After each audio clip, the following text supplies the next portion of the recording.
अस्सलामु अलैकुम वरहमतुल्लाहि वबरकातुहू। आप लोगों को मैं आज कुरान की तिलावत सुनाने जा रहा हूँ। तो सबसे पहले हमारी वीडियो को आप लोग लाइक और सब्सक्राइब करें और अपने दोस्तों तक शेयर करें, शेयर ज़रूर करें। तो आइए हम कुरान पाक की तिलावत शुरू करते हैं। अऊज़ु बिल्लाहि मिनश शैतानिर रजीम। बिस्मिल्लाहिर रहमानिर रहीम। वमथलु الذين ينفقون أموالهم ابتغاء مرضات الله وتثبيتا من أنفسهم كمثل جنة بربوة أصابها وابل فآتت أكلها ضعفين فإن لم يصبها وابل فطل والله بما تعملون بصير. أيود أحدكم أن تكون له جنة من نخيل وأعناب تجري من تحتها الأنهار له فيها من كل الثمرات وأصابه الكبر وله ذرية ضعفاء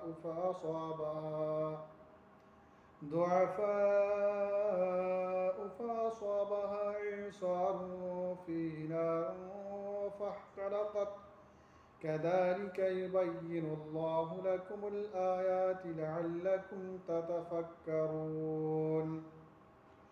يا أيها الذين آمنوا أنفقوا من طيبات ما كسبتم ومما أخرجنا لكم من الأرض ولا تيمموا الخبيث منه تنفقون ولستم بآخذيه إلا أن تغمضوا فيه واعلموا أن الله غني حميد.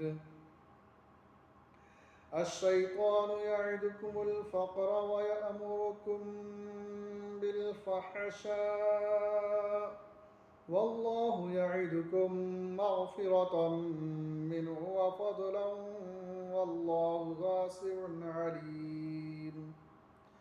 يؤتي الحكمة من يشاء ومن يؤت الحكمة فقد أوتي خيرا كثيرا وما يذكر إلا أولو الألباب. وما أنفقتم من نفقة أو نذرتم من نذر فإن الله يعلمه وما للظالمين من أنصار. إن تبدوا الصدقات فنعما هي وإن تخفوها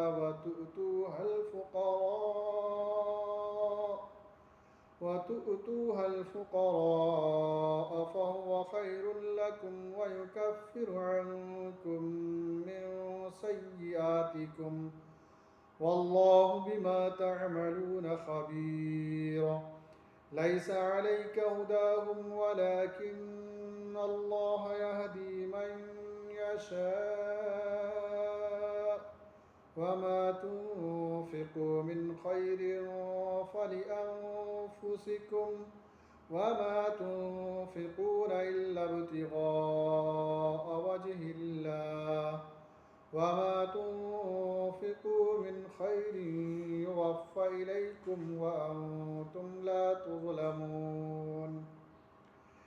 للفقراء الذين أحصروا في سبيل الله لا يستطيعون ضربا في الأرض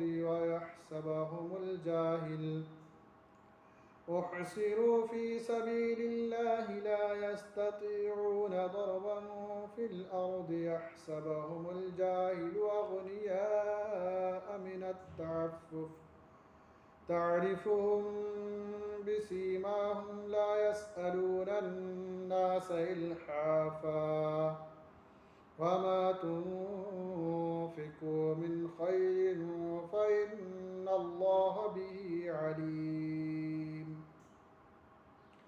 الذين ينفقون أموالهم بالليل والنهار سرا وعلانية فلهم أجرهم عند ربهم ولا خوف عليهم ولا هم يحزنون. صدق الله العظيم.